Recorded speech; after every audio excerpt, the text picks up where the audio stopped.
Hey, hey, man, I'm pro Thanos. So that guy with his whole snap thing, I was kind of on board, and I was even willing to be dust if it had to be. So like, I get the whole. We can wander our way over, because this is Wandering Ways. What's Bigfoot possibility?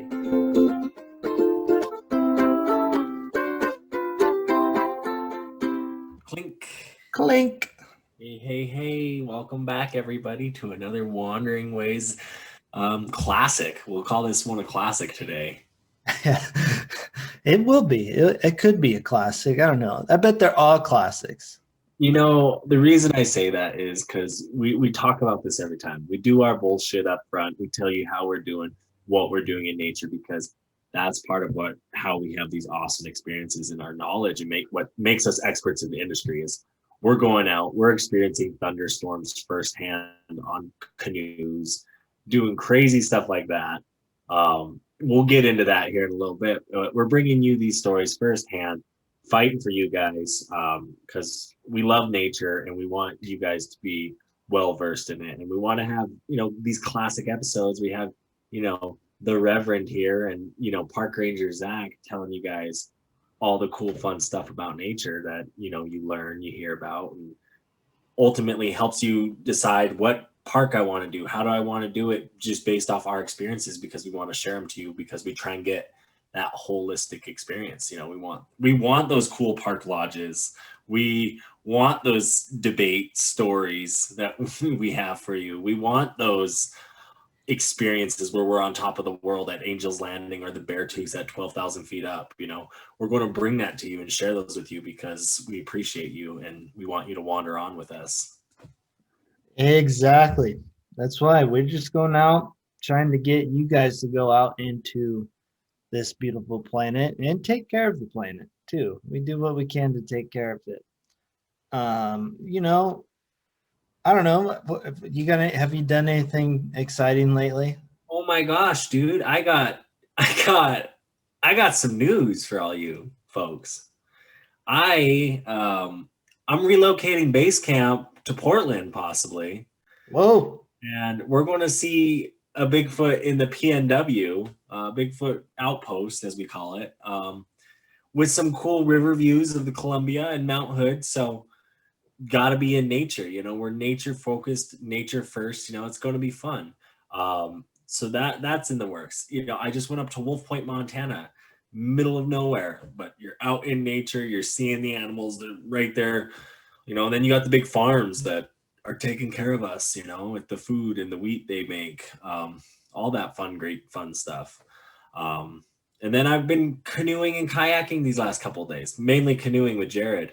We went out to Broadview just yesterday. That's why I had to reschedule with you because I was like, dude, this weather is perfect. I got to take a chance at it. And sure enough, the storm started rolling in right when we thought, and it's going to be kind of cold for the next few days, so we're not going to get out. But it was cool. There was lightning. It was off in the distance. It was never really close to us, but we got rained on and had to park the canoe, and we took a long walk back to the car and sat in the car, sat the storm out, and then got back in the canoe and actually fished a little bit. And Jared caught some fish, and today did the same thing. Got out a little earlier today and fished some more, and just out here in beautiful Montana. Love it, man. I love it. That's exciting. Yeah, the weather's starting to turn here. We're actually supposed to possibly get snow today. Oh wow. Yeah, which is weird for me. I've never lived in a place that could possibly get snow in well, I've never lived in a place that could possibly get snow. But um it's interesting. It's been really nice lately too, which is a bummer. I don't really want it to snow too much because I was kind of low key hoping to get out to Crater Lake this weekend, maybe even just for a day. Yeah, but Crater in the snow? I know. I just don't know if I want to do that drive. Yeah, see, it's up in the air. I got hot yoga in the morning before, so I'll decide after I'm all loosed up. And you can cool off in the snow. Go do Snow Angel. I want to jump into the water, and Oh, because you saw that picture I showed you. well, not only that, but I like ice baths. I love ice I baths. know you do. It's like um, I kind of want to go do my weekend ice bath in Crater Lake. I think that would be pretty cool. So, That'd um, be fun though. yeah, if if I knew the weather was going to be really really nice, I'd actually, and I may even do this, maybe not this weekend, but next weekend. Um, I may just go grab a campsite and then bike it the next day, like do Oh, the whole. The only issue that I could run into there is they might not have it all open yet. I heard they're not doing an opening. I probably think I don't. saw like June 11th. Oh wow. That's interesting because like over here, we got the Beartooth Memorial Day. They open up. They've been plowing. We've been, you get those first pictures of like, the news article. Hey, we're plowing, going to Sun. Yeah. I saw those pictures. Yeah, that's why I'm kind of waiting after this weekend to see, because Yeah. as we're recording this, it's Memorial Day weekend coming up. Um, but so I want to see, and then I'll make my decision on if I'm going to go to Crater Lake. But I mean, other than that, I've been running a lot.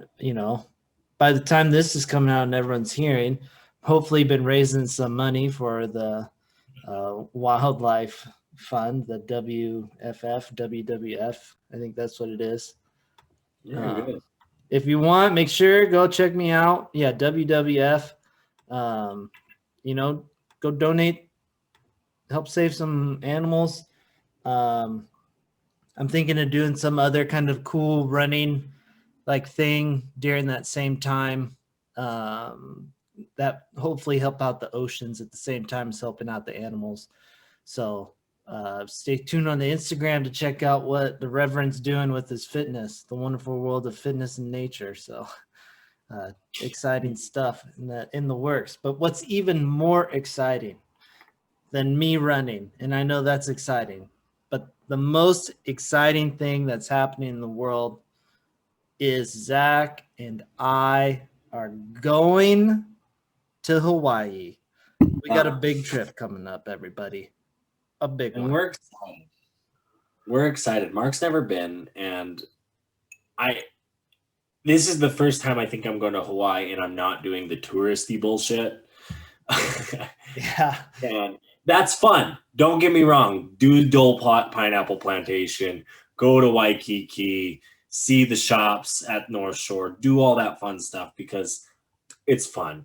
And we're still doing some touristy stuff. We're doing the Volcano National Park, but that's part of our national park tour. When we do our national park breakdowns, we want to give you guys our nature experience in these cool places. We're going to try and do, snorkeling. We're going to try and do hikes as much as we can all over that place, just because we want to bring you guys a awesome trip, an awesome experience. Plus, we like that stuff too. Yeah, we got a lot of cool things in the works. I mean, we're gonna go check out Hawaii Volcanoes National Park. We're gonna try and learn as much about the area and everything. We're gonna try and learn about different culture in that area because I'm not really familiar with it. We're gonna see some friends. We're gonna hopefully hike to the top of a mountain. We're kind of gonna try and swim with some critters in the water. We're gonna try and do it all as much as we can while we're there. Uh, I'm pretty stoked about it. I mean, one, I've never been to Hawaii, so that right there just makes it exciting. But two, we got a lot of cool shit in the works. Make sure to follow us to follow the adventure and to hear different breakdowns after different things. We got a lot going on, a lot of exciting stuff during our trip, but this is a big trip for us. We try to do one a year. Hawaii, baby. I'm excited. I am super excited because I love it. I love the tropics. I could live in Hawaii. I honestly could.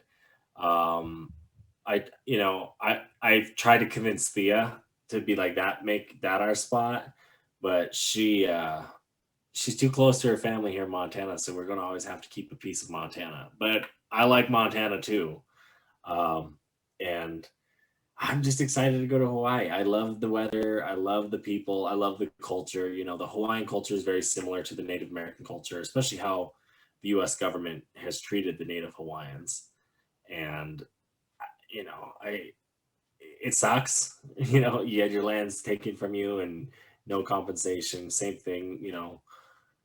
We see it today. It's shitty. And like when you go to Hawaii and you see a lot of people living on the beach, a lot of it's the native Hawaiians because the cost of living, on where they live has gone so up because of everyone moving there and jacking the prices up to where they're forced to live in their cars on the beach. You see it, and it's sad and disappointing because I feel like they should be treated like the native peoples here and give them rights to where it's like they have access to be able to get, government assistance and programming the way, everyone should, have access to that. Facts. Whew. Yeah, no, facts. 100% facts. But no, I'm excited. I'm super stoked. Yeah. Awesome. So everyone, please stay tuned to what we got going on while we're in Hawaii. Kind of going, we can transition now. You've heard about what we're doing and what we're going to do. Now let's talk about, or at least I want to talk about something I found while I was just browsing stuff. Like literally, I'm not joking. I was just like looking through and I saw this headline that caught my eye, and it was Jaguar restoration or recovery effort signed by the United States Forest Service, Department of Fish and Wildlife, all that, which that caught my eye because I saw that and I was like thinking, they're going to put a whole bunch of jaguars in like Arizona and New Mexico. Because I guess they used to roam there like a long time ago. Yeah. Which I believe full on. But no, this actual plan was actually more broad and multi-country oriented, In fact, actually, the portion of the United States was very small. It was only a small portion of Arizona and New Mexico. But it was interesting to kind of read this document. And I asked you before we started like recording, and I'm going to ask you again. When do you think the last time a jaguar was spotted in the United States of America? Well, you said I was way off. My first guess I said 1903. Yeah. You said I was way off. So I'm thinking I'm going to throw for a loop and say 2001. Okay. So the way they figured this out is they had trail cams and they had studies. And they had a sighting in this study, and it was a study in 2016. Okay. Which I was like, what? Because my initial thought when I was thinking, because I kind of knew that jaguars, lived this far north, or not like where I'm at, but United States north. And my thought was like, yeah, no, 100%, 1903, maybe into 70s type deal, but not 90s, 2000s, anything like that. They actually had another study in like 2003 that they had published, and they had sightings in 2003 as well. So that blew my mind. But I thought it was... It's crazy. Yeah, right? But I thought it was kind of cool that they were going to try and reintroduce this big cat, because I guess the numbers have been really dropping quite significantly. Did you say why? It's, to tell you the truth, dude, it's a like 250-page document. So I did a lot of skimming. I'm not going to lie. I did a lot of skimming. I didn't like thoroughly read it. I get you. It's probably in there. Oh yeah, I'm 100% sure it's in there. This thing This thing was actually, I'd never seen a document like this before. And so it was interesting, one, to see how it was laid out, which it was more detailed than I thought it would be. But at the same time, after I saw how big and detailed it was, I was like, well, no, duh. You're going to want it to be detailed if you're going to bring back a whole flippant species. Oh yeah, no, it's I mean it's interesting because you look at just how reintroduction works in places, but also that's why I ask the why are the numbers dropping? Is it hunters in the area? Is it just lack of resources? You know, you have places like Phoenix, Arizona, Tucson, Albuquerque, New Mexico, places like that growing in population. Is that what's causing it? And just the fact that like there's less resources for these animals. But I also look at it too, you know, jaguars are similar to like the mountain lions, and mountain lions have found ways to thrive in cities, hunting house cats and dogs and just things like that, and as well as squirrels and whatnot, like they normally do. But Oh, sure. Big cats know how to adapt. I mean, what was it? I think it's Planet Earth 2. Planet Earth 2, where they have the cities episode and they have the leopards like hunting in the city. You know, so like 100% these cats can adapt. Now, I I don't think jaguars have had to adapt as quickly to bigger cities, more urbanized cities, um, because I think where they're mostly populated, there's not large cities. yeah, because it is that I know what section this is. It's southern New Mexico and like southern Arizona, where like people don't understand too. The Rocky Mountains go all the way down into Mexico. They have big mountains down there, all the way. The Sandias right there in Albuquerque. All those large mountain ranges where animals can live, and they do live, and Yeah. it's kind of cool because those are wild places. So the animals have found ways to thrive in these wild places. Yeah. No, I mean, people are able to adapt for sure. And I think a jaguar could easily adapt. I'm willing to bet a lot of their habitat is being taken away mostly because, especially down in like Central and South America, there's a lot of, they're just taking the habitat of jaguar and kind of using it for, I mean, you go South America, or I think Indonesia is the palm oil, but I mean, Brazil's been logging like crazy. There's a bunch of jaguar in Brazil. Well, and you're right, because if you look at the way stuff like that works, right? If you're cutting from one side, what's that doing to the animals living in that one side? It's pushing them in. It's creating more conflict with other animals. So territorial disputes happen, change happens in this ecosystem, which when you have an outlying group as far north as that, it's changing. Everything's changing. So it makes sense that all these factors coming together can cause this. But no, it'll be interesting to see how those restoration efforts go, and maybe we can bring a little bit of balance back into these environments. Yeah, and something people don't actually forget about is the United States used to have a cheetah.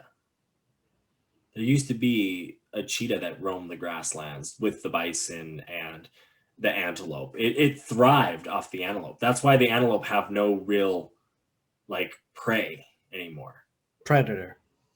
Yeah, they're the prey. Sorry. Yeah. The antelope's prey is grass. Yeah. Well, they don't have any of that because they're no longer prey. Yeah, out in the prairies, they're not. But yeah, exactly. But they are because there used to be an American cheetah. It's like you think of like these animals and like where they're living. It's like, oh well, man took that over. Oh, there's farms, and any little piece of developed land, you put up a shed, you put up a pipe, you put up anything, it changes the ecosystem and how things grow and how things adapt to it because of how it's being used. And the more and more humans use it, the less and less nature and animals want it. I mean, you start walking on a trail, 5-10 people will mat it down and things won't grow there for a while. And if more and more people come, it's just life. We destroy this planet. Yeah, we've gotten pretty good at that. We've gotten Yeah. pretty good at destroying the planet. Unfortunately, that is kind of how things are moving. Exactly. I mean, we just saw it in Idaho.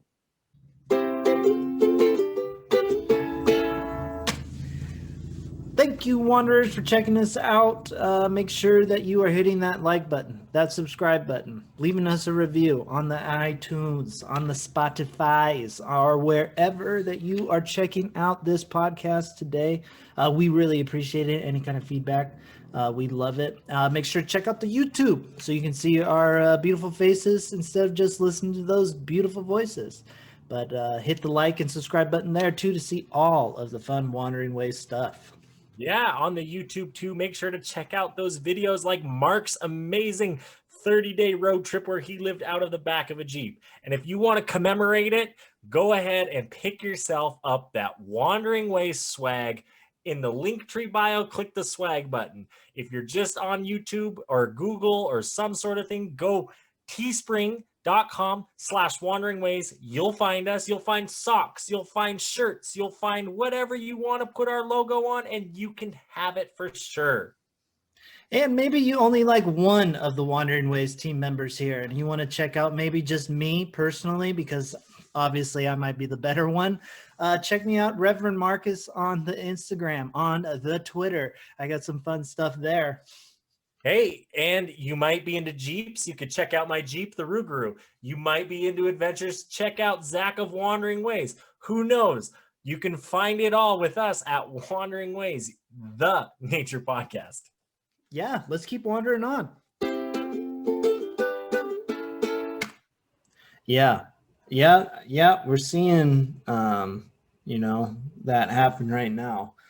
Before we kind of transition into what's happening in Idaho, because we are going to bring that up. It has to do with our jaguar talk, because who doesn't have a good jaguar talk? But we're going to do, I think, everyone's favorite segment now. Cool shit in nature. I guess. This is the time where we bring you cool shit that's happening out in nature that we found in nature. So we actually got two today. I took a bullet and I decided to do two because one of them is a picture. Oh, the first one. This is a good one. You're sitting on The first one's a video. And what it is, I don't know if you can see it there, Zach. The people at home, I'm going to be kind of circle. There's a lion right there. Right there. I want to point that out at the beginning of this. As we're watching this, we can see some antelope running through some tall grass. Oh, right on the road too. Yeah. This lion is sitting on this road, and this gazelle is like, "I'm gonna run from this side of the grass across the. Don't cross the road." What did the rabbit teach you? What's crossing the road? Chicken. Yeah. What did the chicken teach you? Just don't cross the road. It's pointless. Yeah. Right. And gazelle's crossing the road, and right on the road is the lion. Lion takes it out, and dinner.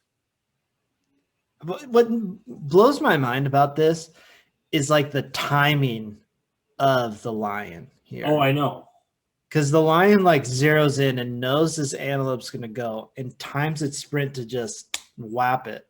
But I also have a theory here where it's like with animals, they have that instinct of like birds see way better than we do, right? It's just a known fact. But it's like, what can they see? It's like, can they see the air moving? Like, are their eyes that good where they can see the air molecules moving so they know what drafts of wind to catch? It's like, what is that lion seeing and understanding? Because we can't understand that. We're only human. Yeah, no, that's a good point. Like, it would be interesting to get into the mind of the lion at that point. Just to be like, how he's zeroing in on that. Yeah, that would be really interesting, actually. But our other Cool shit in nature is just a picture. I thought it was kind of funny. I thought it was kind of cool. And at the same time, I thought it was kind of cute. We got two hamsters. I think they're mice. I think they're hamsters. They don't have a tail. Well, whatever they are, they're just dancing, it looks like. I know, but I imagine that these guys are about to fight.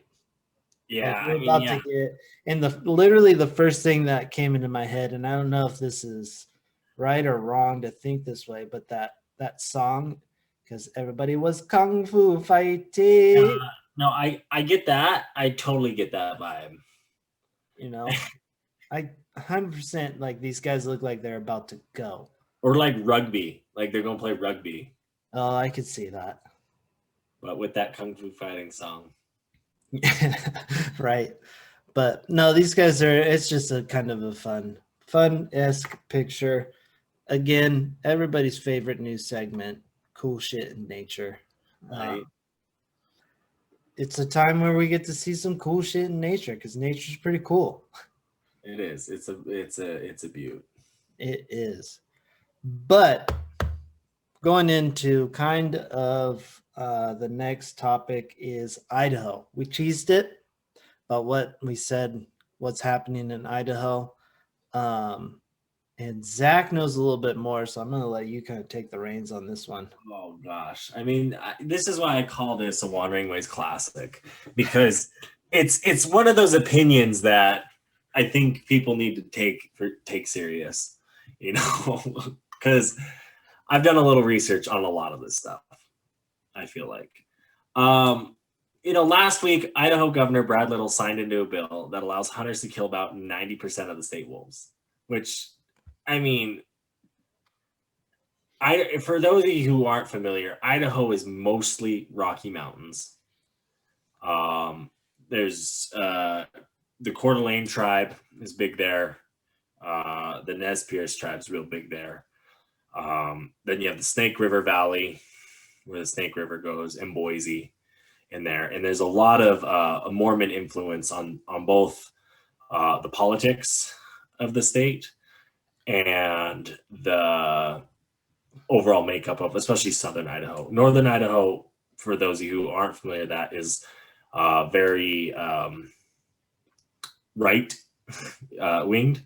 A lot, Ruby Ridge was up there. And a lot of that mindset's still there. A lot of fuck the government. We don't want you in our business. We're in the outdoors. We won't be left alone. A lot of low population cities up there where, 600 people living in, Wallace, Idaho. There's crazy places like that. I mean, they're cool. I like them. I mean, I don't judge people, but I know I have my beliefs. They have their beliefs. We all have to coexist in this world because we believe what is best for us. Everyone does that. I hope and pray, it's like, I hope Mark believes that he does the best that Mark can do for him. I hope you believe that you can do the best that you can do for you. I hope Matt believes that he can do the best. Everyone in this world is doing that because why else would we not be doing that?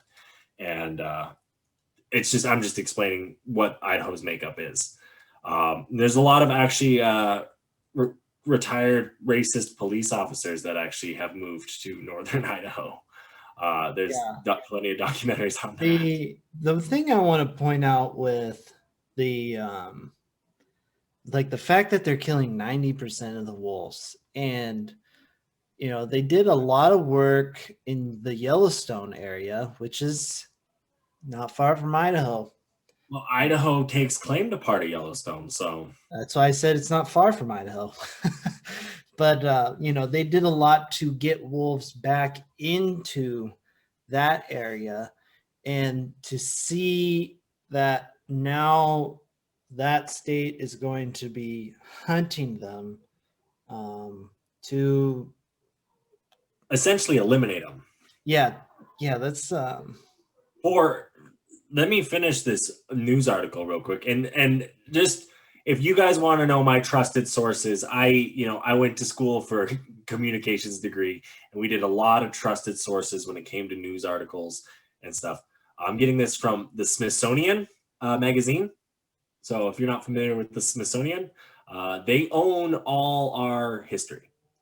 So Not all of it. God, enough. They own enough history so that it would take 3 lifetimes to see it. Yeah, it's a lot. Yeah.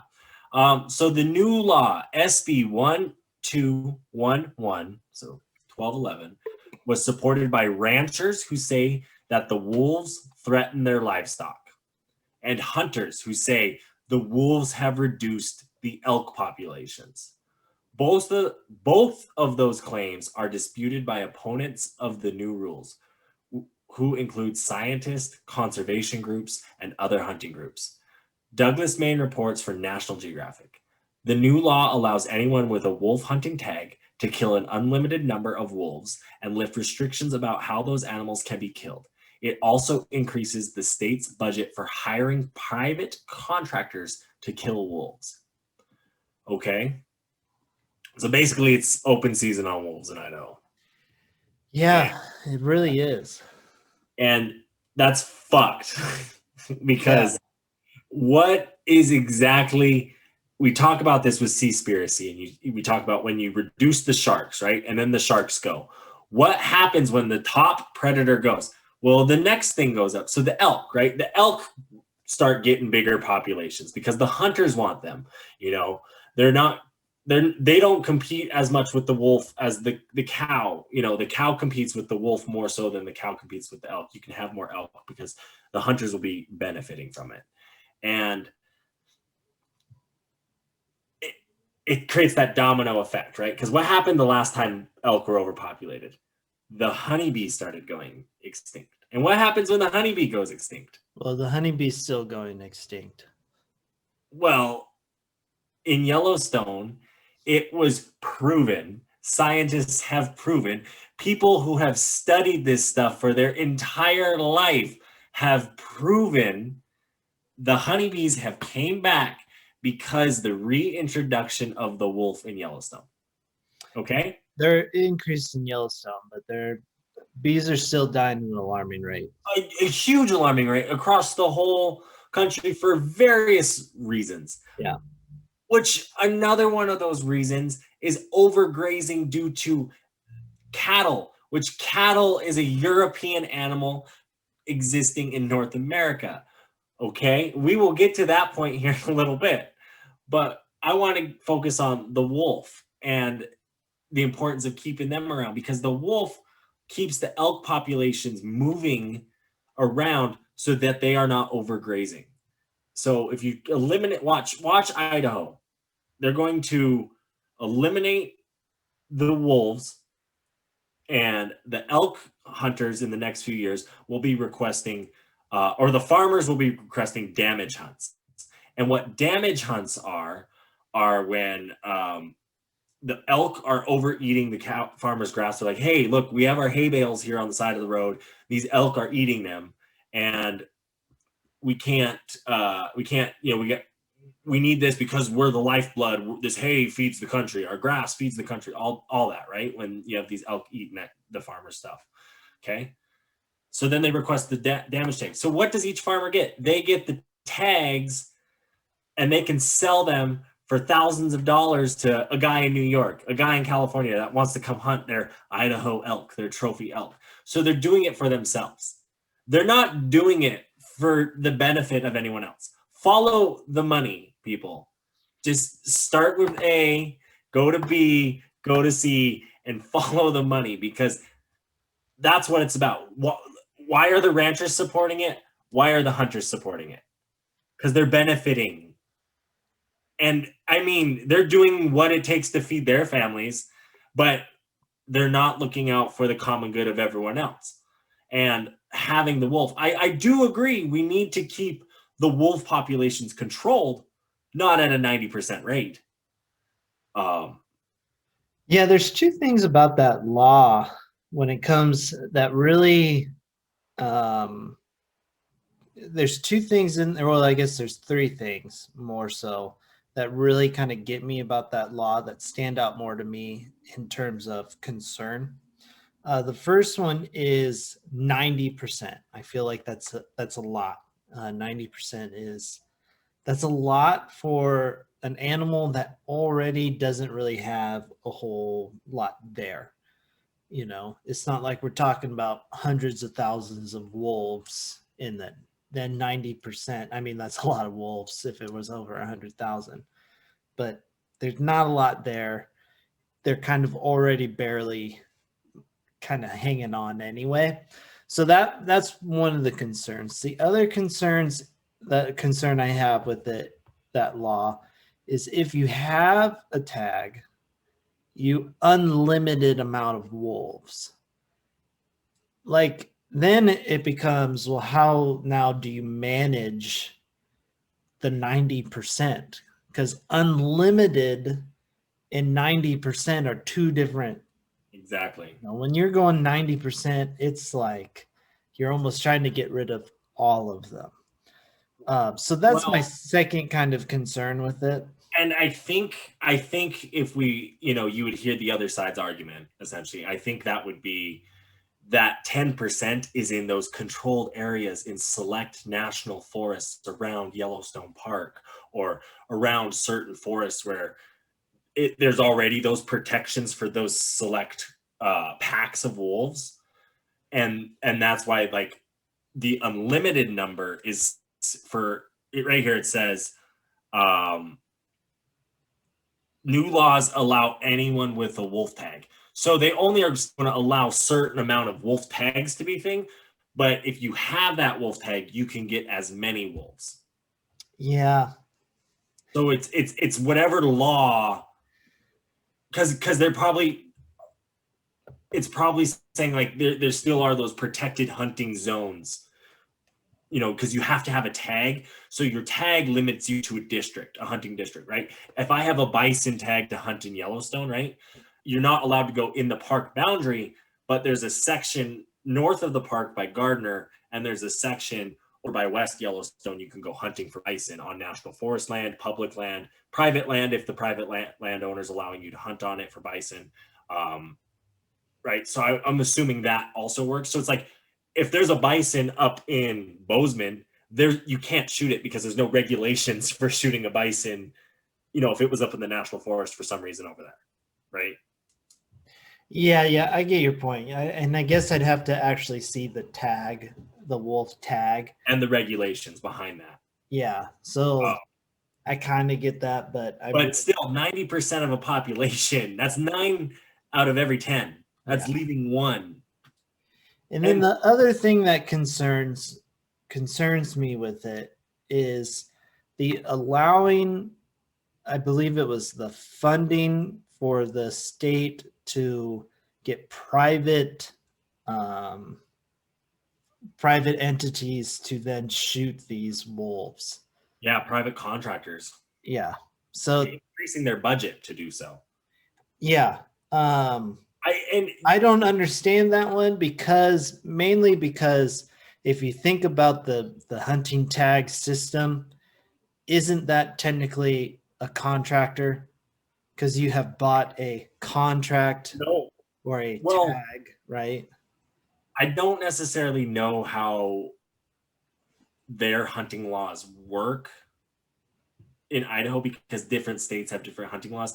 For example, in Montana, the legal term private contractor could essentially be an outfitter. So saying that these states are paying these outfitters to go hunt them, which are people who they give them X amount of tags to hunt them and give them tickets, like population control type stuff. That could be that entity name. I would have to look at the legal definition of who is filing themselves as a private contractor to eliminate wolves. Yeah, but I also if you're already technically contracting people out with tags. Well, no, because that's state. So it would be like public knowledge. So it wouldn't be private. The tags wouldn't, because the tags would be like, the wolves are considered like Idaho state property essentially. And the tags would be, like when I go buy a hunting tag to hunt a deer here in Montana, that's like the state saying, we're allowing you to take one of our deer. And you know. isn't what the state of Idaho is saying with these private contractors is they are allowing you to hunt unlimited wolves? And those would be, what I'm thinking is those private contractors, which would fall those outfitters, where it's like it's allowing them to set up shop and say, hey, Joe Schmo from New York, do you want to come hunt a wolf here in Jackson, Idaho? You know, Okay, I get that. and I and let's say, but let's get rid of the whole private contractor. Let's say I'm this one of these outfitters, and I'm like Joe Schmo from New York. Buy a tag from the state of Idaho, and I will take you out. What's the difference in it? so this is I think what again, I'm not familiar on Idaho hunting regulations, and I'm only basing this off of my knowledge from Montana and how Montana used to work. So the state would guarantee, like back in the day, Montana used to allow it where an outfitter, that's someone who takes people hunting or on horseback riding trips and stuff. They do other things other than hunting, but hunting outfitters are the ones that you as Mark Ulbrich can buy a tag to hunt an elk in Montana next year, essentially, for like $10,000, because this private company is going to guarantee they're going to get you an elk, because they like fence them in on their property and do all these shady fucking things anyway. They're going to, and you're guaranteed that tag. Whereas if you say nowadays, if you as Mark want to get a tag here in Montana, you have to go through like the state lottery system, essentially, which Montana has a lot. So people are, it's a good chance as you get one. But it's like you get the tag, right? You have to put in for it, and you pay the state $200 fee or whatever is for out of state tag. And then you could hire that outfitter to take you out. But it was there was a law guaranteeing them you get 20 tags like this year. That's their $200,000. I get your point there. And that's the government assistance, right? Where it's we're guaranteeing you these 20 tags, which you value at $10,000 a tag, which is $200,000, which the government's saying we're allotting you that $200,000 like a loan, but not a loan because you're not paying it back.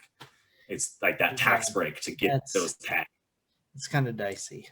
I don't really like that. It is, and I'm not too familiar, like I said, with the Idaho law, but I'm assuming, given the laws they do have, it's very open, very vague when it comes to their hunting rights. I think you can.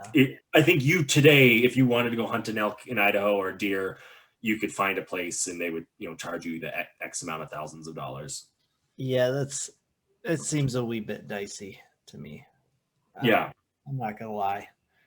I mean, those are my concerns with just hearing the law as you read it. But they benefit, and that's why they're for this bill. They benefit it. Their plates get fuller because people are spending that money. They want that experience. There are people who want these experiences. But I think when you look at the larger term of it, you can still have those experiences and allow everyone to benefit equally and support the group holistically, rather than selfishly.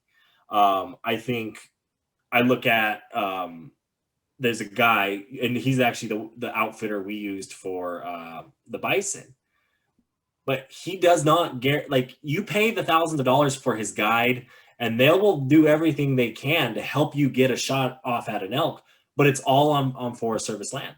So it's public land. If you wanted to go hunt it by yourself as a public person, you can. He just, you're paying for the stay, the beds, the food, all that, right? That's part of the outfitter tag. That's part of that $10,000. It's big. Or, whatever price you're paying, because it varies, you want to hunt this species, that species, but and he does it that way, and he does well because he's in an area where the elk thrive, so it helps his business. But that's where we went and got a bison. Great guy, very nice, very helpful. I see both sides of it. I really do. And I think there's good ways about going about these things. There's always good ways. It just takes the time. It takes a little more money sometimes. It sucks to get to these points, but I think about it's all about creating those new habits. It's like I hate using plastic bags because it's like I'm using it one time and then I'm throwing it away. And it's like I got to be better than that. So I have reusable bags, and it took me forever to get in the habit of it. But once I'm now in the habit of it, it just feels normal. It feels right. It's the right thing to do. It's like, fuck, it's a bag. I put my food in it anyway. It's like, then no one else is really touching it. I can wash it. It's clean, I'm not creating trash. Yeah. I don't know. I'm kind of dicey on that whole contractor thing. I agree. But, this is the country we live in, and everyone's going to try and make their money somehow. So, like, I see how it happened, and I see why it's around. Still think it's a wee bit dicey. I agree. That's a personal opinion. I think it's wrong, but I don't necessarily disagree with hunting the wolves. I do think part of hunting the wolves is you do have to keep a population small, because we as humans have grown so much. We've taken over so much land and area that where wolves could thrive. They could thrive in the Missoula Valley, the Butte Valley, when you're driving through these towns in Montana on your way from Yellowstone to Glacier. Out here in Billings, there was wolves. Out in the middle of nowhere up on the Missouri River, Highway 2 Montana, Wolf Point was named because it was a gathering of the wolves. Out in the middle flat, nowhere land. These animals aren't supposed to be in the mountains only. That's just where they've retreated to. And the other thing about when you're hunting too, the one thing that makes hunters mad is the amount of trophy elk taken out of an area. They're mad that the 6x6 bulls aren't being taken out anymore because there's that much more hunters, because our population has grown that much more exponentially. It's hard for older generations, including ours. The older we get, it's harder to understand the younger generations just by how much exponential growth is happening. Like, think of like the 70s and the population of the earth. Since then we've added like 2 billion people. That's a lot of people affecting all these ecosystems. Hey man, I'm pro Thanos. So that guy with his whole snap thing, I was kind of on board, and I was even willing to be dust if it had to be. So like, I get the whole exponential thing. It's nuts. It truly, it's crazy. It's shitty. It's life. Yeah. But we have to deal with it. We have to deal with it in smart, educated ways, that benefit everyone. Because if we think selfish, we're just going to waste all this planet's resources, and it's going to end up like Mars. And it is what it is. Yeah. And that's why I said earlier too, the ranchers and the cattle. Yes, wolves affect cattle because cattle are a European livestock. They are not meant to be here on the grasslands in North America. Go to cattle feedlots. Go to cattle areas. They eat all the grass. They eat it up to the point where it just becomes dirt and they would eventually die, right? That's cows. That's cows' mentality. Bison don't do that. Bison are an animal, and they can fight off wolves, right? And they're bigger than cows, so you can get more meat off of them. And these animals, you could put them instead of the cows in North America. These are the traditional herd animals. These are the traditional animals of this grasslands. You help all the other animal populations thrive in the ways they're supposed to thrive in that natural ecosystem and still benefit. These industries could still benefit in different ways if they transfer to a more ecological way of thinking. Even in other countries, you can implement these things. The wildebeest in Africa instead of cows. Think of that. And the meat is good. People love these herd animals. feasted on them for thousands and thousands of years, you know.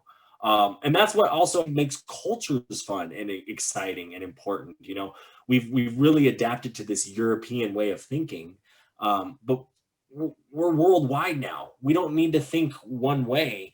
You know, we need to think always together. You know, because we can, and it's how we interact and how we can restore these environments, because essentially when these environments are restored, everything else is working in harmony and in peace. And why not? But who necessarily says it's the cow's fault? What if it's the cow's I'm mate? not saying that it's their fault. I'm saying that there are environmental studies on how cows infect the environment, when if you could return that But to, when going to those, what are those cow lots looking like? what do you mean? What I mean is, are these feedlots? Yeah, feedlots are bare. They'll eat it Yeah, down to the and the reason why feedlots are bare is because cows don't move outside the box. no, and it's so small and tight. Yeah, But you but also, if you can manage your land, there's this thing, this fancy new thing out there called regenerative agriculture. It's actually not even new. It's kind of just a thing where if you manage the land, you can do and cow well. they do, and they do, but you have to manage the cows in that land, and you have to You move them have to from manage section to buffalo section. in a land like that. Not Whatever not as animal you have to manage it. you do, but you don't have to manage the bison in the same way you manage the cow. What's the It, difference? it, you have to really, the bison will move naturally, So will a cow. right? They don't though. Cows go where food is. Exactly. They go where they're fed. Well, Where we as people the have point fed. of regenerative agriculture is actually not grain. It's to not use grain. It's to use the land. Yeah, but if you're mass producing livestock for beef, the methods being used. If you were mass producing bison, you would also produce more meat. And But who's to say that if you produced bison in the same way you did cows, that it's not going to harm the environment the same way cows do? because when you look at the prehistorical numbers and the numbers We before weren't the, mass producing cows like we were prehistorically. but we had 6 million bison on the continent of America. We also didn't have that many people. But it was the height of the You're industrial talking revolution. about managing how the bison was back then when there was not nearly as many people. He just got done telling about the I know. exponential growth. But what I want to point out, and I'm not necessarily disagreeing with the whole bison thing, it's a And I get what you're management thing. It's a management thing. There's no difference between the two. They are herd animals. They are Yeah. prairie animals, grazers.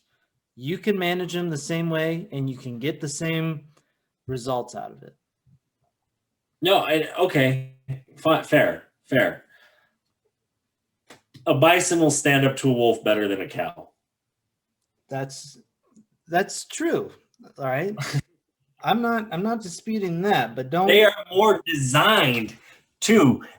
Cows require more attention in the winter. You have to build them cow berms and various things, especially out here in eastern Montana. You see the way people take care of their Montana beef. Bison are built for the winter. That's what that big furry fuzzy coat they have is. They're built for the -20s, the -40s. Cows are not. And it's just, it's smarter. I don't necessarily agree with it being smarter. I believe it could work, and I'm not even against trying it. I just don't. I think that using the term better and smarter is wrong. See, and I have to respectfully disagree, because the reason why, the ultimate reason why, is it's how it's intended to be. Who says? Especially making the decisions. And specifically, you look at the people who make these decisions, they're right-winged, which is fine. I understand you have your way of life. Everyone has their way of life. The left has their side of life. Everyone thinks that way. Being more Christian is associated with it, and you're supposed to leave things the way they're supposed to be, the way God intended it to be. That's part of the teaching. If it's supposed to be how it's intended to be, then let's get rid of the city. There were cities in the Bible, though. There's a lot of stuff we'd have to get rid of, man. Electricity. So what are you telling me? Gasoline. You can't use the argument. It's the way it was. I'm just saying. I'm just trying to get everyone on the same page and understand this together. And I get you on that, but your argument of it's better because it's the way it was supposed to be is not that valid of an argument. Bison were goddamn near almost hunted to extinction because of manifest destiny, right? Because of... I'm not arguing that part. I know. Arguing that part. I know. I'm going back that far, but they were fine. They were good. Look at the way the savanna in Africa thrives with the wildebeest. When the wildebeest numbers are great, the savanna is great. When the bison numbers are great, the American plains are great. Think of the 1920 Dust Bowl. I don't think we have that if the bison numbers are still big. I mean, I don't know. I think we still do. And I think we're on our way to another Dust Bowl, but that's a different conversation from if bison then or cows should be the main herd animal that we consume in the United States. Again, I don't think it's either or. I think it's how it's managed. I agree. I mean, definitely management takes things, because that's also the problem is we have also grown so exponentially. We have to manage these things because A, we'll either kill them off if we don't, and B, we have to if we want to keep them alive. We have to. Yeah. It's a management issue, not a creature issue. We need to restore it. Find the room for it. Or you can be like my boy, my guy Thanos, just a snap. We can have them all come back.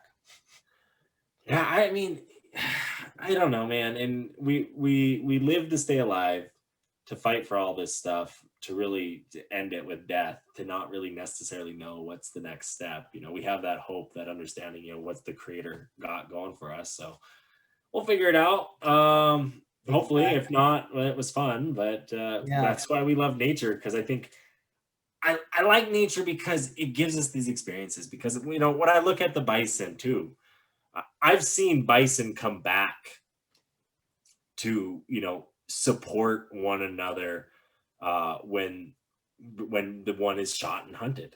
When it was given as when the Creator allowed us to take it for food for our people. All that fun stuff. And they respect that. They will do everything they can to keep their buddy alive. Elephants will throw sand on their dead. That's a funeral. Animals have feelings and understandings and work and live in their own ways, just the way that lion is able to hunt that gazelle. And there is this harmony in these ecosystems. Wolves can thrive, bison can thrive, and we can live and coexist with them. And it's just how we properly manage them. And you can't, answer that with an extreme. 90% of wolves in a place where wolves should thrive. Wolves should thrive in the mountains. That's what they're born to do. They were out on the prairie. Like I said, Wolf Point got its name. It's got its namesake, right? From 1867 to 1868, William Bent was a Pony Express rider from Fort Union, Helena. And, you know, he had a failed attempt to get a fast mail from Minneapolis to the goldfields of western Montana. William Bent told that Wolf Point got its name from the fact that one winter the wolvers killed such a large number of wolves that they froze before their skins could be removed. The frozen carcasses were piled near the river to await the coming of spring. The pile was so high, it became a landmark for all the country around. There was that many wolves to kill that they had a pile that big. And I look at that and it's like they were out on the prairie. These animals were meant to thrive that far out. The grizzly bear was meant to be out on the prairie. The Lewis and Clark expedition in 1805, Clark it was May 5th. So, 14 days ago for me reading this, they said this was a grizzly bear right here. He said, we shot 10 balls into him before we killed him. 5 of those balls through the lights. This is the animal is the largest of the carnivorous kind I've ever saw. We had nothing that could weigh him. I think his weight may be stated at 500, 600 pounds. He measured 8 feet, 7 inches and a half from his nose to extremity toe, 5 feet, 10 and a half inches around the breast, 1 feet, 11 inches around the arm, 3 feet, 11 inches around the neck. His tallest talons were 4 and 3/8 inches long. That's out on the prairie, a grizzly bear that big. It's a big bear. That's a big bear. It was meant to be. Anyways, I've got to be that guy, as I am always that guy. We are at the number. But it is time for the final words. So, final words, my guy. I was excited to do this episode. Like I said, it was a Wandering Ways classic. It was a classic debate about the wolves. It was a good wolf debate. And I'm glad we could share it with you guys. I'm glad we try and hopefully educate you on some of the things going on. And, if you oppose it, hey, shoot us a message, shoot us an email. We'd love to hear, your opinion. We'd love to, everyone has an opinion. They're entitled to it. It's fair. These topics do get a little heated with people, and I understand that. But we try and be professional about it and understand that, these topics affect everybody, not just you. It affects me too. So think about that next time. Just think about your action affects everyone around you, even those you don't think about. Amen. Reverend? Amen. Reverend's final words of wisdom. Stay beautiful, everybody. You guys are truly amazing. I can't thank you all enough for sticking around and listening to today's episode. It was a doozy.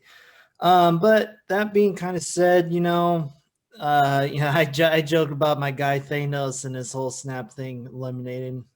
Yeah, we probably do have a population problem, 100%. But everyone is beautiful in their own way, and I'm not just trying to wipe them all out that easy, or necessarily wipe them all out either.